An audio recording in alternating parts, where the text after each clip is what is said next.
Breaking news చూస్తున్నా. Nirmal master plan తో పాటు జీవో నెంబర్ 220ని రద్దు చేయాలని డిమాండ్ చేస్తూ బీజేపీ నేత మాజీ ఎమ్మెల్యే ఏలేటి మహేశ్వర్ రెడ్డి చేపట్టిన ఆమరణ నిరాహార దీక్షను ఇవాళ తెల్లవారుజామున 3 గంటలకు పోలీసులు భగ్నం చేశారు.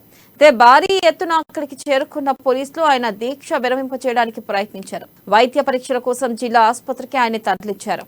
హాస్పిటల్లోనూ దీక్ష కొనసాగిస్తున్నారు. ఇప్పటికే రాష్ట్ర స్థాయి బీజేపీ నేతలు ఆసుపత్రికి తరలి వెళ్లారు. దీక్షకు సంఘీభావం ప్రకటించారు. సీఎం కేసీఆర్ మాస్టర్ ప్లాన్ కు వ్యతిరేకంగా నినాదాలు చేశారు.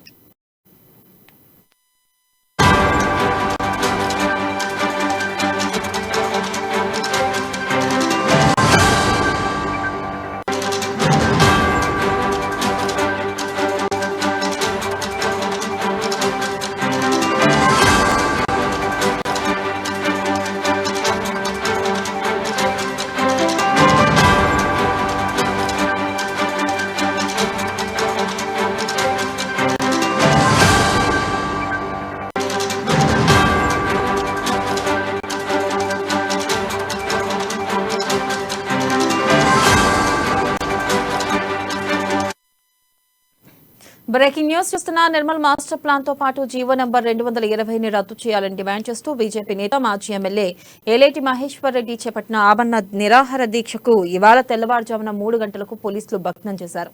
ఇక భారీ ఎత్తున అక్కడికి చేరుకున్న పోలీసులు ఆయన దీక్ష విరమింప చేయడానికి ప్రయత్నించారు. దీనిపై మరింత సమాచారాన్ని మా ప్రతినిధి జోషి అందిస్తారు.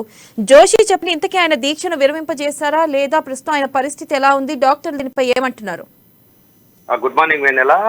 ఏదైతే నిర్మల్ కు సంబంధించి మున్సిపల్ కు సంబంధించినటువంటి కొత్త మాస్టర్ ప్లాన్ ఇంప్లిమెంటేషన్ కు సంబంధించినటువంటి విషయంలో బీజేపీ నేత మాజీ ఎమ్మెల్యే ఏలేటి మహేశ్వర్ రెడ్డి చేపట్టినటువంటి ఆమరణ నిరాహార దీక్ష ఇవాళకి 6వ రోజుకు చేరుకుంది. అయితే ఈ యొక్క దీక్ష నేపథ్యంలో నిన్న అర్ధరాత్రి జరిగినటువంటి సంఘటనలన్నీ కూడా నిర్మల్ పూర్తిగా వాటితో ఉద్రిక్త పరిస్థితులు అయితే నెలకొన్నాయని చెప్పవచ్చు. 5 రోజులు పూర్తయినటువంటి నేపథ్యంలో 6వ రోజులోకి అడుగుతున్నటువంటి సందర్భంలో నిన్న రాత్రి 3-3:30 గంటల ప్రాంతంలో ఆయన దీక్ష శిబిరానికి సొంత ఇంట్లో చేస్తున్నటువంటి దీక్ష శిబిరం నుండి ఆయనను పోలీసులు బలవంతంగా ఆసుపత్రికి తీసుకెళ్లడం జరిగింది. అయితే అప్పటికి కూడా ఆయన దీక్షను విరమించినటువంటి పరిస్థితి. ఇప్పుడు ప్రస్తుతం అంటే నిర్మల్ ఏరియా ప్రభుత్వ ఏరియా ఆసుపత్రిలో మహేశ్వర్ రెడ్డికి చికిత్స అయితే అందిస్తున్నారు. కానీ ఆయన మాత్రం తన దీక్ష యథావిధిగా కొనసాగుతుంది అనేటటువంటి విషయాన్ని తెలపడం జరిగింది. ప్రస్తుతం ఆసుపత్రిలో కేవలం కుటుంబ సభ్యులు అలాగే అతి కొద్ది మంది ఆయనకు సన్నిహితులైనటువంటి కార్యకర్తల నాయకులు మాత్రమే ఉన్నారు. అయితే పోలీసులు మాత్రం పూర్తిగా ఆసుపత్రికి సంబంధించినటువంటి పరిసర ప్రాంతాల్లో భారీగా పోలీసు బలగాలు మోహరించి ఉన్నాయి. అయితే నిన్న ఏదైతే మంత్రి ఇంద్రకరణ్ రెడ్డికి సంబంధించినటువంటి ఇంటి ముట్టడి చేపట్టినటువంటి నేపథ్యంలో మొన్న దానికి విరుద్ధంగా అంటే దానిపైన రివర్స్ ఎదురుదాడిగా అనేటటువంటి కోణంలో బీఆర్ఎస్ కు సంబంధించినటువంటి వాళ్ళు కూడా మాజీ ఎమ్మెల్యే మహేశ్వర్ రెడ్డి ఇంటి ముట్టడికి పిలుపునివ్వడం జరిగింది. గండ్ర ఈశ్వరు అలాగే అక్కడి మున్సిపల్ కు సంబంధించినటువంటి చైర్మన్ గండ్ర ఈశ్వరు అలాగే పట్టణాధ్యక్ష ప్రధాన కార్యదర్శి వీళ్ళందరూ కూడా ఈ విషయాన్ని ప్రకటించడం జరిగింది. ఈ రోజు ఉదయం 11 గంటలకు మహేశ్వర్ రెడ్డి ఇంటి ముట్టడికి బీఆర్ఎస్ కు చెందినటువంటి కార్యకర్తల నాయకులందరూ కూడా బయలుదేరి వెళ్ళడానికి సమాయత్తమవుతున్నటువంటి పరిస్థితి. వీళ్ళందరూ కూడా మంత్రి ఇంద్రకరణ్ రెడ్డి ఇంటి వద్ద వీళ్ళందరూ గుమిగూడుతున్నారు. అయితే ఇటు ఒకవైపు దాడి ఎదురుదాడికి సంబంధించినటువంటి కోణంలో చూసినట్లయితే పోలీసులకు ఇదంతా కూడా పూర్తిగా తీవ్ర తలనొప్పిగా మారినటువంటి వ్యవహారంగా అయితే కనిపిస్తుంది. ఒకవైపు బీజేపీ చేపడుతున్నటువంటి ఆందోళనల్లో వాళ్ళు ఖచ్చితంగా వ్యవహరిస్తున్నటువంటి పోలీసులు అలాగే బీజేపీకి సంబంధించినటువంటి కార్యకర్తలందరూ చేపట్టినటువంటి రాస్తారోకోలు కావచ్చు, మంత్రి ఇంద్రకరణ్ రెడ్డి ఇంటి ముట్టడికి సంబంధించినటువంటి ఆందోళనలు కావచ్చు, ఆ సందర్భాల్లో పోలీసులు వ్యవహరించినటువంటి తీరును బీజేపీ శ్రేణులందరూ కూడా తీవ్రంగా ఖండించి వ్యతిరేకించినటువంటి పరిస్థితి. రాష్ట్ర వ్యాప్తంగా కూడా ఉన్నటువంటి బీజేపీ రాష్ట్ర పెద్ద నాయకులందరూ కూడా ఈ విషయాన్ని ఖండించినటువంటి పరిస్థితి మనం చూసాము.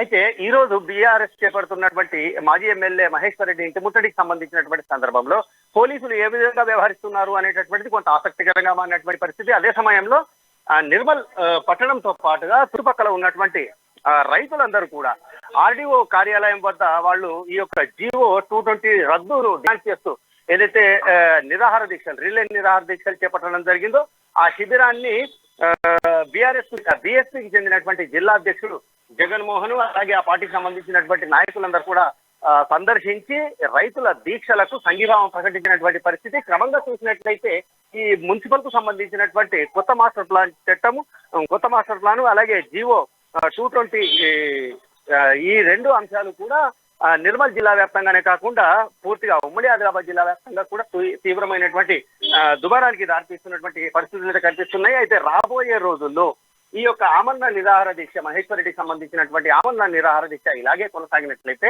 పరిస్థితులు మరింత ఉద్రిక్తంగా మారడమే కాకుండా ఈ యొక్క అంశం ఒక మాజీ ఎమ్మెల్యే స్వయంగా ఆమరణ నిరాహార దీక్ష చేస్తున్నప్పటికీ కూడా 6 రోజులుగా ఇటు మంత్రి ఇంద్రకరణ్ రెడ్డి కానీ అధికార యంత్రాంగం కానీ స్పందించకపోవడం అనేటటువంటిది కొంత ఒక రకమైనటువంటి అభిప్రాయాలకు దారితీస్తున్నటువంటి నేపథ్యం. అయితే ఈ సందర్భంలో ఈ ఆమరణ నిరాహార దీక్ష కనుక ఇదే విధంగా కొనసాగినట్లయితే రాబోయే రోజుల్లో పరిస్థితి మరింత ఉధృతంగా మారడమే కాకుండా రాష్ట్ర వ్యాప్తంగా రాజకీయ దుమారానికి కారణమయ్యేటటువంటి అవకాశాలు కూడా లేకపోలేదు. Vennela. Right Joshi, thank you.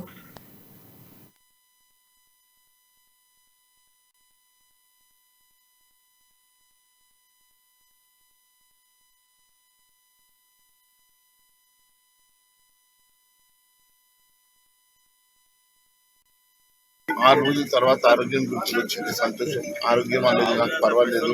నేను ఈ రోజు కూడా చెప్తా ఉన్నాను, నిర్మల్లో రైతాంగం కోసం పోరాటం చేస్తున్నాం. ఈ మాస్టర్ ప్లాన్ ని రద్దు చేయాలని 220 జీవోని పూర్తిగా ఎత్తేయాలని చెప్పి మేము డిమాండ్ చేస్తున్నాం. దానికి కట్టుబడి ఉన్నాం. మరి రేపు పొద్దున గౌరవనీయులు కిషన్ రెడ్డి గారు కూడా వారితో పాటు చాలా మంది ఢిల్లీ నుంచి కూడా మరి దేశం నుంచి నాయకులు రావడం జరుగుతూ ఉన్నది. మరి నేను ఒకటే అడుగుతా ఉన్నాను, వారు వచ్చే వరకు నేను ఇక్కడే ఉంటాను, దయచేసి నన్ను ఇక్కడ నుంచి షిఫ్ట్ చేయొద్దని కోరుతా ఉన్నాను. అంతేకాకుండా 220 జీవోని ఎత్తేసే వరకు, మాస్టర్ ప్లాన్ ని రద్దు చేసే వరకు నా దీక్ష కొనసాగుతుందని తెలియజేస్తాను. బలవంతంగా తీసుకొచ్చి అర్ధరాత్రి 3 గంటలకు నన్ను ఇంటి నుంచి బలవంతంగా తీసుకొచ్చి హాస్పిటల్ అడ్మిట్ చేసిన, సిలిండర్ పెట్టి ట్రీట్మెంట్ స్టార్ట్ చేసినప్పటికీ నా దీక్ష ఇట్లే కొనసాగిస్తాం. ఈ ప్రభుత్వం మొండి వైఖరికి నిరసనగా నా దీక్ష కొనసాగిస్తాం. రేపు మంత్రివర్యులు రాష్ట్ర అధ్యక్షులు కిషన్ రెడ్డి గారు వారితో పాటు ఇతర నాయకులు కూడా రావడం జరుగుతూ ఉన్నది. కిషన్ రెడ్డి గారి నిర్ణయం ప్రకారం మరి మేము ముందుకెళ్తామని తెలియజేస్తా ఉన్నాం. వారు మా నెక్స్ట్ కార్యాచరణ వారిని అడిగి వారు సూచన మేరకు ముందుకెళ్తామని తెలియజేస్తాం. 6 రోజుల తర్వాత ఆరోగ్యం గురించి వచ్చింది సంతోషం. ఆరోగ్యం అనేది నాకు పర్వాలేదు. నేను ఈ రోజు కూడా చెప్తా ఉన్నాను, నిర్మల్లో రైతాంగం కోసం పోరాటం చేస్తున్నాం. ఈ మాస్టర్ ప్లాన్ ని రద్దు చేయాలని 220 జీవోని పూర్తిగా ఎత్తేయాలని చెప్పి మేము డిమాండ్ చేస్తున్నాం. దానికి కట్టుబడి ఉన్నాం. మరి రేపు పొద్దున